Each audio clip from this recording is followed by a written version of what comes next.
You're a member of the new House Republican majority.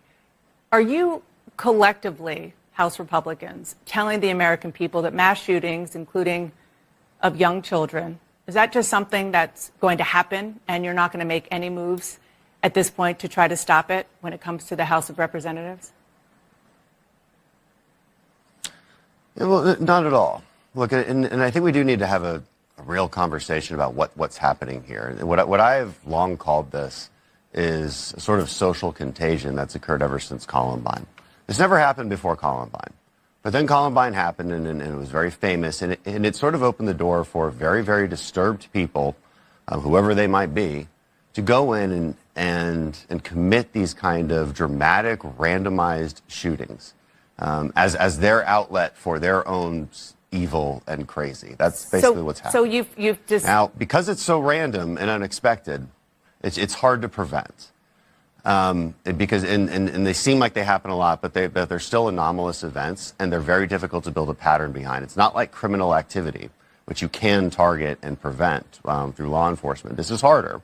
It doesn't mean there's nothing we can do. The truth of the matter is, if we had a minimum of 2 armed guards or police officers at every single school in America, you'd probably prevent these from here on out. Well, you said that's the truth. You said that they're random. The one through line in these deaths is that they are shootings, therefore they are done by guns. And guns are the leading cause of death for children and teens in the U.S. So shouldn't helping save the lives of children be a top priority for you as a member of the House majority? No, it absolutely should be, which is why I say I would look to the thing that would absolutely stop this, which is putting armed police officers at every school. I visit a lot of schools. I do talks at various schools. It's very rare that I go into a school, especially the newer ones, and they don't have some kind of armed police presence there at all times. So that's a preventive measure. That I know will stop this. And there was nothing like that in these last few mass shootings. There's no armed guards there. So the answer is if I'm just looking for guns. actual solutions, that would be it. So the answer is more guns. No, the answer is armed guards. No, the answer is armed guards, right? Armed guards, yes, more guns. The kind of guns that protect the president, that protect you all at CNN. Is it easy to get into your headquarters at CNN? Absolutely not. There's armed guards there. Yeah. There's single points of entry.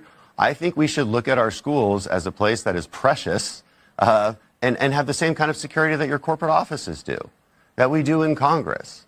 You know, if we consider a place to be important where our children go to learn every day, it should have the same level of security as every other place, whether it's a shopping mall or a corporate office that's hard to get into.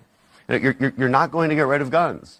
And I'm not going to say that people can that law-abiding citizens cannot defend themselves anymore and exercise their Second Amendment rights and think that's going to stop mass violence. People will figure out other ways to commit mass violence once they've unfortunately reached that point in their life. It's tragic and it's sad, and a lot of people, we don't understand what's happening, what's inside their heads. And so we look to these other solutions that I think aren't viable. There were supposed to be armed guards at the schools in both Uvalde, in your home state of Texas, and Parkland, and that didn't help anything. Let's just move on, because I know energy is a big issue. But they weren't there, which is the point. Well, okay, but they're humans, and that also happened.